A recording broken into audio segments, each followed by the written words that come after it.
Well, Ian, we're outside here and the rain is throwing down, which happened a lot during the game. Did that affect the game at all? No, it suits us if the pitch is slick the way we're trying to play just now, and it won't always work, but when you've got players like Kelly and Forrest, Moffat, Doolan, McGuffey, all these guys, Frank Ross to come in, we've got to try and play like that. It won't always work, but I hope the supporters appreciate how we're trying to play, because some of our football today was, for this level of football, it was outstanding, truly outstanding.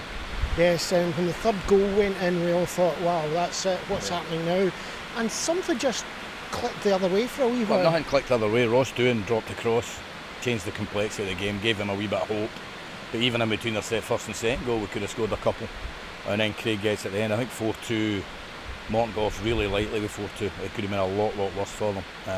And they'll do well this season. They're a big and strong team, and it'll be tough going to Capello. So it's a great result for us and a great start to the league. Alan Forrest today, you've been saying you hoped this was the year he would really step on, and that performance today was quite good, wasn't it? Yeah, well, we think he stepped on last year up until he got the bursitis pubis, which was a real blow, and obviously him, along with 3 or 4 others in the second half of the season, contributed to us not kicking on like we could have done. But he's a good player. He's potentially a top player, and in that position, the way we're playing just now, I think it suits him, because he's as a wide player. He likes to take up little spaces in between as well, and he can go outside players and he can go out inside, and you saw with his goal, I mean, he did that 3 times on Friday. He's got that quality. So listen, my job here is to enjoy him for a year. Hopefully he does as well as he did today, and he'll move. Simple.